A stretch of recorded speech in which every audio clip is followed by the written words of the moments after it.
Tu veux qu'il donne plus. Alors, arrête d'attendre qu'il soit parfait. Beaucoup de femmes vont dire, il ne donne pas assez, il ne fait pas assez, il ne s'implique pas. Et si le problème, ce n'était pas ce qu'il ne veut pas faire, ou bien ce qu'il ne peut pas donner, mais plutôt qu'il a peur de mal faire, à force de se faire réprimander, à force de se faire dire qu'on ne fait pas bien ceci, on ne fait pas bien cela, ça peut amener l'autre à s'abstenir d'essayer parce qu'il ne veut pas se faire critiquer. Alors donc aujourd'hui nous allons parler de ce genre de situation, dans des situations de couple où l'un des partenaires exige toujours de l'autre la perfection et se plaint par après que la personne ne fait rien. Restez jusqu'à la fin. Surtout, abonnez-vous et partagez la vidéo dans votre réseau. Dis à un homme, tu as le droit de te tromper. Dis à ton homme qu'il a le droit d'échouer. Dis à ton homme qu'il n'est pas parfait et qu'il peut faire des erreurs comme tout le monde. Pour un homme, il reçoit ça comme la permission de se libérer. Cette phrase est très puissante. Ces mots sont puissants. Vous ne pouvez pas vous rendre à quel point beaucoup d'hommes, je ne vais pas utiliser le mot peur, beaucoup d'hommes se retiennent de se lâcher dans leur propre relation parce qu'ils ne veulent pas avoir des reproches de leur partenaire. Donc, quand une femme dit à son mari, vas-y, essaye, si ce n'est pas bien, ce n'est pas grave. Tu n'es pas obligé de bien faire. Personne n'est parfait. Tu lui donnes une autorisation psychologique. L'homme prend ce message-là comme étant l'autorisation. Il se sent libéré. Et beaucoup d'hommes ont grandi avec cette pression invisible. L'homme doit être fort. L'homme il doit trouver des solutions. L'homme doit montrer qu'il est à la hauteur. Ça, ce sont des pressions qu'on a mis dans l'esprit des hommes depuis l'enfance. Ce qui fait que même quand l'homme devient adulte, dans son couple, c'est resté. Hein? Beaucoup de choses se passent dans l'enfance. Ok? Voilà. Donc, l'homme associe alors toujours donner à réussir parfaitement. Parce qu'on lui a dit, un homme ne doit pas, tu n'as pas droit à l'erreur. Tu dois réussir, tu dois bien faire ce que tu dois faire. Tu es le chef de famille. Et c'est une pression invisible qu'on lui inculque dès le bas âge. Voilà. Alors, quand il se sent jugé, un homme, il se ferme. Donc, si vous êtes dans une relation, vous avez votre partenaire, et vous avez constaté qu'à un moment donné, il essayait des choses, vous l'avez réprimandé à plusieurs reprises, il s'abstient à un moment donné, et vous voyez qu'il ne s'implique plus. Changez de stratégie, ok? Permettez-lui et donnez-lui l'autorisation, si on peut dire autorisation entre guillemets, de juste faire ce qu'il peut faire et que ce n'est pas son métier et que c'est normal. Hein, qu'il fasse des erreurs, parce qu'on apprend, ce n'est pas des erreurs qu'on apprend. Pourquoi c'est essentiel de faire comprendre cela à un homme? Parce que si on ne lui fait pas, si on ne fait pas, qu'est-ce que je vais dire ici?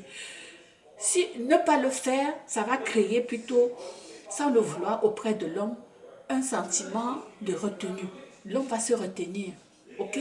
Ou bien il va observer au lieu d'agir. Et toi, pendant ce temps, pendant qu'il observe, toi, comme femme, tu interprètes qu'il s'en fout de toi. Tu interprètes alors que c'est parce que lui, c'est pour ça que je vous explique cette vidéo, pour que vous compreniez le mindset de l'homme. Pourquoi, devant certaines situations, il se ferme. Pourquoi, devant certaines situations, il s'abstient. Il s'abstient parce que ça remonte à très longtemps. Okay? Alors, il a juste peur de ne pas être à la hauteur. Donc, laissez-le, dites-le lui, essaye, ce n'est pas grave. Si tu ne fais pas bien, ce n'est pas grave. Et vous allez voir qu'il va le faire. Et quand il va le faire, même s'il fait mal, ne venez pas corriger. Ok? Ne revenez pas corriger. Ne dites pas, oh, je savais que tu vas mal faire. Comme j'ai déjà entendu. Vous ne dites plus rien. Parce qu'il a fait son possible.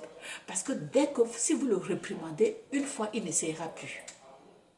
Donc, l'impact sur les couples, quand on le dit, l'impact des couples même qui utilisent ce genre de stratégie, quand un homme se sent jugé, par exemple, ce qu'il va donner, il va donner moins. Parce qu'il sait déjà qu'on va dire qu'il ne fait pas bien. Quand il sait que vous allez le juger mal, alors il ne va plus donner, il ne va pas faire d'efforts parce qu'il connaît déjà le résultat, il connaît déjà les commentaires qui vont suivre. Donc il va devenir distant et il va éviter d'initier des choses. Ok? Et tout ça, ça va faire quoi? C'est que toi, tu vas te retrouver à tout porter. Et quand tu portes tout, la conséquence, tu es épuisé, la conséquence, tu es frustré, tu es incomprise. Et puis, mais quand lui, il va se sentir autorisé par toi, hein, s'il sait que tu ne le reproches jamais, si c'est que tu acceptes ce qu'il fait, même si ce n'est pas parfait, alors il va essayer davantage. Il va commencer à explorer. Et toi, tu vas en bénéficier parce que tu vas voir, il va commencer à lire même des documents pour essayer de s'améliorer. Et quand si tu le trouves en train de lire des documents pour s'améliorer, il faut l'encourager parce qu'il va oser maintenant prendre des initiatives. Et c'est là où la dynamique va changer dans votre relation. Donc, avant de dire tout le temps que l'autre te fait porter tout sur les épaules, essaye de voir si la dynamique dans votre relation ressemble à ce que je suis en train de décrire ici. Est-ce que c'est dû au fait que tu l'as réprimandé, tu le réprimandes souvent? Regardez tout ça. Parce que juste changer cette petite dynamique, vous allez voir que ça va avoir un impact incroyable dans votre relation.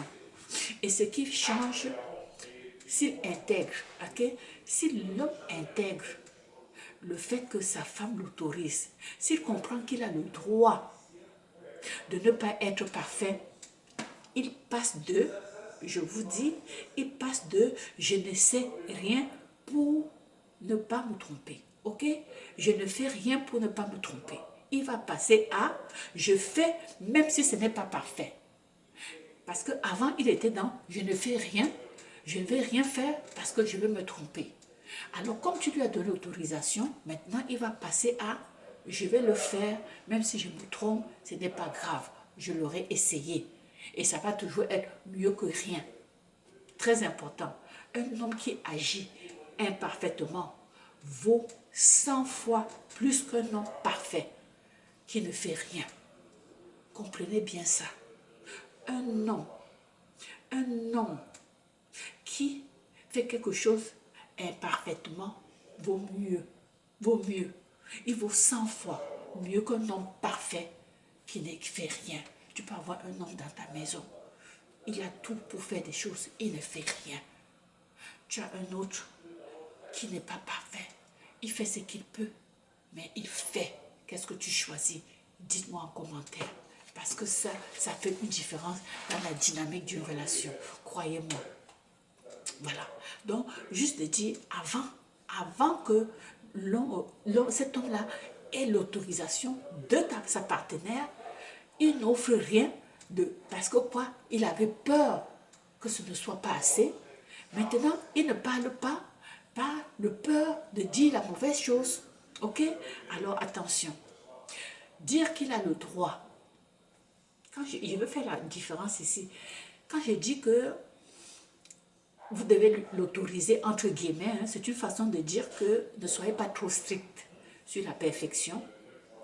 Alors, sachez que quand je dis ça, ça ne veut pas dire qu'il va faire n'importe quoi et on va accepter. Non.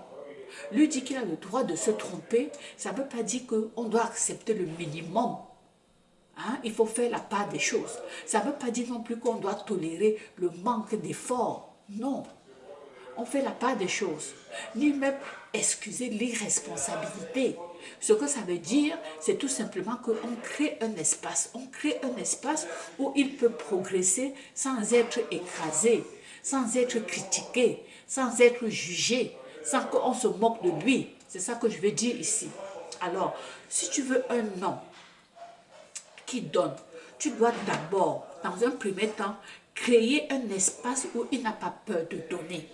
Si tu ne veux plus avoir à tout porter sur tes épaules, à partir de maintenant, il faut faire comprendre à ton mari qu'il peut essayer, qu'il n'est pas parfait et que personne n'est parfait et que faire ce qu'il a à faire, c'est mieux que de ne rien faire et qu'il ne sera pas jugé.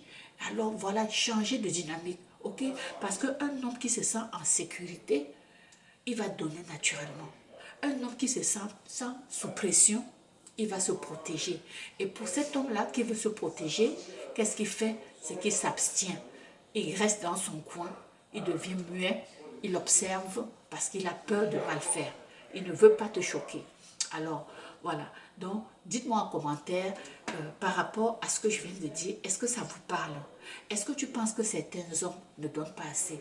Est-ce que tu penses que si dans ta relation, ton homme te laisse tout porter sur les épaules, est-ce que de ce que je viens de dire, est-ce qu'il y a des choses que tu penses que tu devrais corriger de ton côté aussi pour lui laisser un peu d'espace à faire et ses erreurs? Ou bien pour toi, tu préfères faire tout, que ce soit à ta façon, que de le laisser faire des choses même si ce n'est pas parfait. Alors on poursuit en signature. Alors mon nom c'est Gisèle, coach spécialisé dans les couples en crise. Alors moi j'aide les couples à construire une relation durable et stable, et surtout j'aide les gens à comprendre leur relation de couple. Voilà. Alors sur ce, je vous encourage à vous abonner, partager et surtout liker la vidéo. On se retrouve pour une prochaine vidéo. Ciao.